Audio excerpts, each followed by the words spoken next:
baik warga kerajaan, tidak sedikit dari kawan-kawan kita yang terpapar COVID, ya.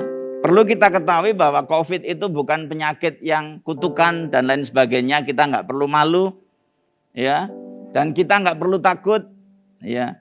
Kalau memang ada yang terpapar, mungkin saudara kita apa atau siapa, ya, Bapak Ibu saudara terkasih bisa langsung menghubungi ke gugus COVID di KRC, ya.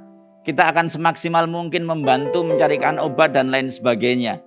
Nah, Bapak Ibu saudara terkasih, kita nggak perlu takut, ya. Kita nggak perlu takut sebab ada Tuhan yang menjaga kita seperti pujian yang kita naikkan. Tuhan yang tidak pernah meninggalkan kita, ya. Tuhan yang memelihara kita, Bapak Ibu. Ya, kita nggak perlu takut nanti bagaimana, nanti keuangan bagaimana, nggak perlu takut.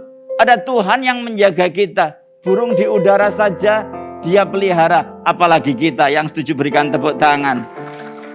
Nah, Bapak Ibu sudah terkasih, yang terpenting adalah melakukan bagian kita, ya. Dulu kan ada 3M, sekarang sudah menjadi 5M. Itu aja yang kita lakukan, kita nggak perlu takut Bapak Ibu, ya. Itu yang perlu kita lakukan, ya. Nah, baik Bapak Ibu, tema kita pada bulan ini kita masuk kepada tema fruitful, berbuah. Nah, Bapak Ibu, bagi yang senang judul, saya kasih judul Be Fruitful, ya. Berbuahlah, ya, sesuai dengan tema. Temanya berbuah. Judul firman Tuhan hari ini berbuahlah. Diambil dari Yohanes 15 ayat yang ke-8. Yohanes 15 ayat yang ke-8. Demikian firman Tuhan. Dalam hal inilah Bapakku dipermuliakan, yaitu jika kamu berbuah banyak. Katakan bersama saya, berbuah banyak. Dan dengan demikian kamu adalah murid-muridku. Nah, Bapak Ibu sudah terkasih, dari ayat ini kita bisa tahu bahwa ternyata mempermuliakan nama Tuhan itu bukan dengan cara mari berikan kemuliaan buat Tuhan kemudian kita bertepuk tangan. Betul? Firman Tuhan dengan jelas mengatakan untuk mempermuliakan nama Tuhan maka kita harus berbuah. Bahkan dikatakan berbuah banyak. Be fruitful. Bapak Ibu saudara terkasih, berbuah itu bicara menjadi orang yang bermanfaat, orang yang berguna untuk orang-orang yang di sekitarnya, ya, menjadi ini apa namanya problem solver, ya, bukan troublemaker, saudara, ya. Itulah yang namanya berbuah. Nah, Bapak Ibu sudah terkasih, kita semua harus sadar dan tahu bahwa memang Tuhan memanggil kita itu tidak untuk sukses, tetapi untuk berbuah. Ya. Banyak orang berpikir, wah supaya aku sukses, aku mau ke gereja. Itu nggak salah saudara, tetapi itu juga nggak benar 100%. Kita ke gereja bukan untuk sukses, kita ke gereja untuk mencari Tuhan. Kita ke gereja untuk belajar bagaimana kita berbuah, bagaimana kita bermanfaat untuk orang-orang di sekitar kita. Fruitful dan successful adalah dua hal yang sangat berbeda. Successful itu untuk diri sendiri. Tapi kalau fruitful itu yang merasakan orang lain. Kita bisa sukses tetapi nggak fruitful. Jadi orang sukses belum tentu fruitful. Tapi orang yang fruitful itu pasti sukses. Contohnya apa?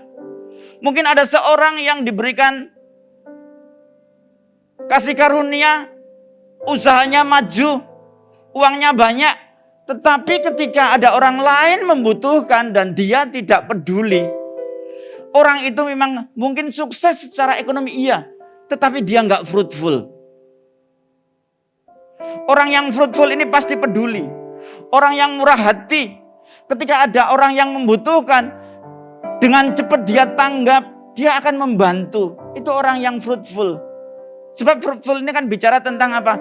Berbuah, bermanfaat buat orang lain. Jadi orang sukses belum tentu fruitful. Tapi orang fruitful pasti sukses. Sukses apa? Sukses mempermuliakan nama Tuhan. Yang setuju berikan tepuk tangan.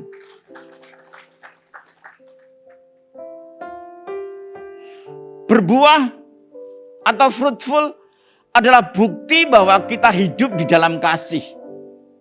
Sebab bicara tentang kasih, itu pasti bicara tentang memberi. Suatu hari, Tuhan Yesus sedang berjalan dari desa ke kota. Ini ada di dalam Matius 21 ayat 18 dan 19. Nah, di dalam perjalanan itu, Tuhan Yesus merasa lapar, Bapak Ibu. Kemudian Tuhan Yesus melihat pohon ara. Ayat selanjutnya. Nah, Tuhan Yesus berpikir bahwa pohon ara itu kan lebat banget, subur banget. Itu pasti banyak buahnya. Tetapi setelah Tuhan Yesus cari, saudara, ternyata nggak ada buahnya. Daunnya memang lebat, tapi nggak ada buahnya. Apa kata Yesus? Engkau tidak akan berbuah lagi selama-lamanya. Dan seketika itu keringlah pohon itu. Hal ini terjadi karena apa? Karena Tuhan Yesus mengharapkan buah, tetapi tidak ada buah. Demikian pula kita. Tuhan mengharapkan hidup kita berbuah. Ya. Tidak hanya sukses aja, kelihatan subur dari luar, tapi tidak berbuah. Nah, saudara terkasih, hari ini kita juga akan belajar bahwa untuk berbuah itu tidak harus banyak uangnya. Untuk berbuah itu tidak harus punya kedudukan yang tinggi. Kita bisa berbuah dimulai dari keadaan kita saat ini. Dikisahkan ada seorang gadis kecil, perempuan, seorang anak perempuan. Anak perempuan itu ketika Aram menyerang Israel, kemudian ditawan. Itu ada di dalam 2 Raja-Raja 5. Nah, kemudian anak itu ditawan. Nah, setelah ditawan kemudian anak itu dijadikan pembantu di tempatnya jenderal perang di sana. Jenderalnya namanya Naaman. Ya, dijadikan pembantu. Perempuan itu jadi apa, Bapak Ibu? Pembantu. Kita bisa belajar bahwa ternyata menjadi pembantu pun bisa berbuah. Kita sering berpikir mestinya yang memberi adalah tuannya, majikannya. Tapi hari ini kita belajar, ternyata seorang pembantu pun bisa menjadi berkat untuk tuannya. Bapak Ibu Saudara terkasih, tuannya jenderal besar itu yaitu Naaman, itu menderita penyakit kusta. Penyakit yang mengerikan, saudara. Saudara tahu kusta? Kusta itu kalau parah banget, itu bisa tulangnya lepas-lepas sendiri tanpa disadari. Nah, Bapak Ibu, saya yakin bahwa Naaman ini yang namanya jenderal besar, ya rajanya pasti sudah mencarikan segala tabib yang paling terkenal. Tetapi dia enggak sembuh juga. Tidak ada perbedaannya. Dan kemudian yang luar biasa, gadis kecil, pembantu dari Naaman itu, dia melihat tuannya dan hatinya iba, penuh dengan belas kasih. Secara keuangan memang dia nggak punya apa-apa. Secara jabatan pasti dia kalah dengan Naaman. Tidak ada yang menang. Tapi ada satu hal yang dia tahu dia miliki, tidak dimiliki oleh Naaman. Yaitu apa, saudara? Informasi. Kita bisa menjadi berkat berbuah tidak hanya dari uang kita, Tidak hanya dari apa yang kita miliki secara kebendaan. Dari informasi pun kita bisa berbuah. Yang setuju katakan amin. Itulah yang dilakukan. Gadis yang penuh kasih itu memiliki kelebihan, yaitu memiliki informasi. Bahwa ada seorang nabi yang luar biasa yang bernama Elisa. Gadis itu kemudian berkata, pergilah ke tempat Nabi Elisa. Ada di sana dia itu luar biasa. Dan kita semua tahu. Akhirnya Naaman sembuh, bukan? Iya, Naaman sembuh. Luar biasa. Kita bisa belajar Bapak Ibu Saudara terkasih. Ya. Bahkan dengan informasi yang kita miliki pun kita bisa menjadi berkat buat orang-orang sekitar kita. Jadi mari kita bisa menjadi berkat buat orang di sekitar kita dalam bentuk apa saja. Sungguh jauh berbeda dengan bujang yang dimiliki oleh Elisa, yaitu Gehazi, betul? Gehazi ini bukan menjadi berkat, malah dia berpolitik.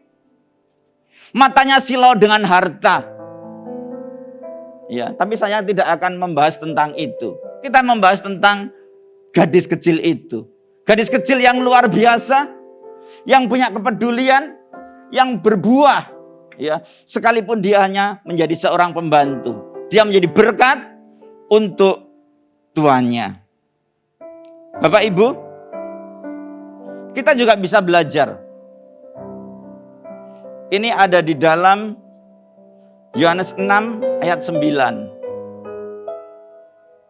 Jadi waktu itu hari sudah sore. Hari sudah sore, sementara Yesus mengajar, ada begitu banyak orang. Tercatat 5.000 orang laki-laki, sekitar 5.000 orang laki-laki, tidak termasuk perempuan dan anak-anak. Berarti banyak sekali. Katakanlah mungkin bisa 12.000 bahkan sampai 15.000. Kemudian Yesus berkata, carikan mereka makanan. Nggak ada makanan saat itu, apalagi sudah sore. Memberi makanan orang begitu banyak. Kita semua tahu, karena kita sudah sering mendengar. Terjadi mujizat 5 roti 2 ikan bisa memberi makan 5.000 orang laki-laki. Tidak termasuk perempuan dan anak-anak dan sisa 12 bakul, betul? Tapi perlu kita ketahui bahwa mujizat itu dimulai dari satu proses di mana ada seorang anak kecil yang berbuah. Betul? Ada seorang anak kecil yang merelakan apa yang menjadi miliknya, yaitu 5 roti dan 2 ikan. Ini yang kadang-kadang sering lupa disinggung, betul? Semuanya hanya, wah mujizat, mujizat, mujizat. Betul, memang yang melipat gandakan adalah Tuhan Yesus melalui mujizatnya. Tetapi kan ada bahan dasarnya.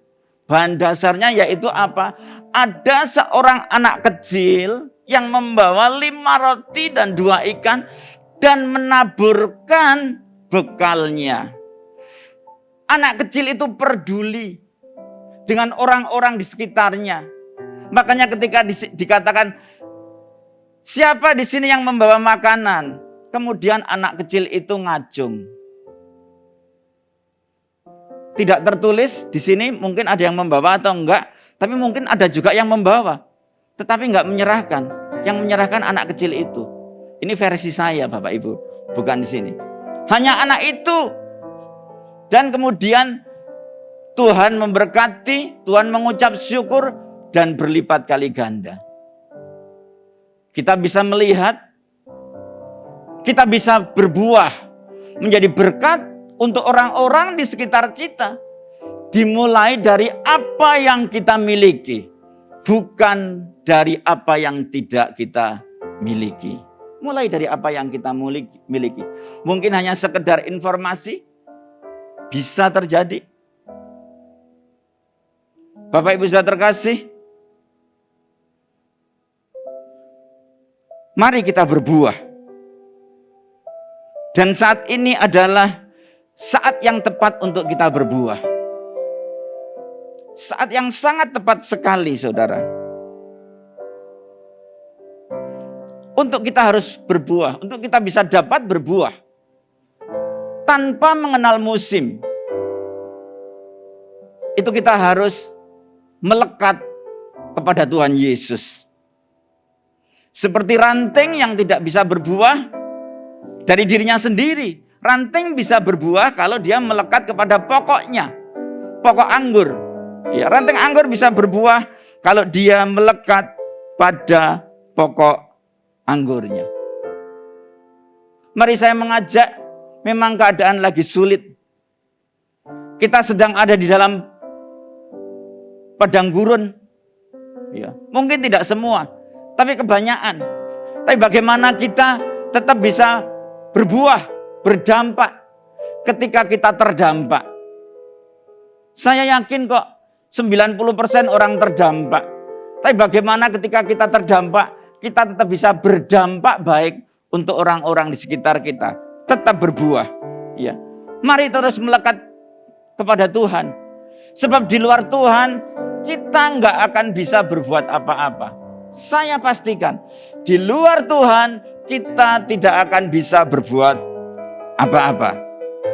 Mari Bapak Ibu, kita lihat apa yang terjadi di sekitar kita dengan mata iman kita. Bukan dengan panca indera kita. Dengan mata kita. Tapi mata iman kita. Bukan mata panca indera kita.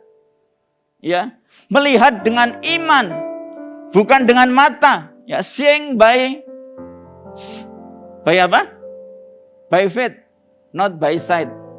Ya, melihat dengan iman, bukan dengan mata.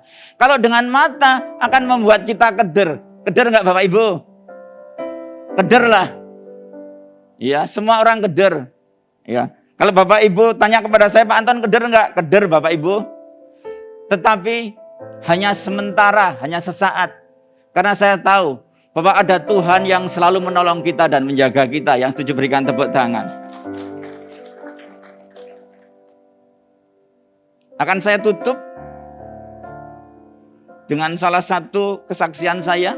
Ya, ini ilustrasi juga kesaksian. Saya dibesarkan oleh orang tua saya yang adalah mereka memang petani juga. Ya, jadi kami rumah di desa. Karena kami rumah di desa, ya halaman kami cukup luas. Ya. Tidak 1-2 are seperti di Denpasar ya.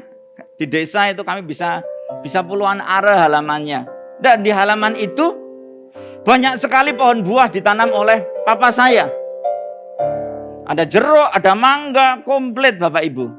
Nah, pohon-pohon buah itu ditanam dengan tujuan tentu saja untuk menghasilkan buah, betul ya? Nah, ada pohon mangga yang ketika teman-temannya itu berbuah, dia juga berbuah, tapi cuma sedikit, paling 10-20 biji, sedikit sekali, kalah sama daunnya. Ada lagi bahkan yang sama sekali tidak ada buahnya. Waktu itu saya masih kecil dan saya nggak mengerti. Kemudian papa saya itu melakukan hal yang di luar perkiraan saya. Pohon yang berbuah sedikit dan pohon yang tidak berbuah itu dipangkas. Daunnya dikurangi, ranting-ranting yang tidak produktif dipotong. Dan bahkan batangnya itu dilukain pakai parang sekeliling. Saya berpikir, ngapain? Apa kok dilakukan seperti ini? Sekarang saya tahu, ternyata itu dilakukan supaya pohon itu berbuah. Nah, Bapak Ibu Saudara terkasih, mungkin saat ini kita merasakan, kita semua habis. Ada yang diambil, tidak tersisa. Bahkan kita merasa sakit, pergumulan yang luar biasa. Mari kita lihat dengan mata iman kita, bahwa ini semua Tuhan lakukan. Izinkan terjadi dalam kehidupan kita. Sebab Tuhan mau kita berbuah lebih lebat lagi. Yang setuju berikan tepuk tangan. Saya tutup dengan Yeremia 17 ayat 7-8. Saya undang para pemuji. Yeremia 17 ayat 7 dan 8. Diberkatilah orang yang mengandalkan Tuhan, yang menaruh harapannya pada Tuhan. Siapa orang yang diberkati Tuhan? Yang menaruh harapannya dan yang mengandalkan Tuhan dalam kehidupannya. Apakah yang akan diperoleh? Apakah yang akan dituai ketika orang mengandalkan Tuhan, menaruh harapannya pada Tuhan? Ini ada di ayat yang ke-8. Ia akan seperti pohon yang ditanam di tepi air, yang merambatkan akar-akarnya ke tepi batang air, dan yang tidak mengalami datangnya panas terik, yang daunnya tetap hijau, yang tidak khawatir dalam tahun-tahun kering, dan yang tidak berhenti menghasilkan buah. Mari Bapak Ibu, terus taruh harapan kita kepada Tuhan. Terus hidup melekat kepada Tuhan. Saya percaya setiap musim ada masanya. Akan tiba saatnya. Waktu yang terbaik dari Tuhan. Tuhan memulihkan keadaan kita. Bahkan melipat gandakan apa yang terhilang dari kita. Yang setuju berikan tepuk tangan.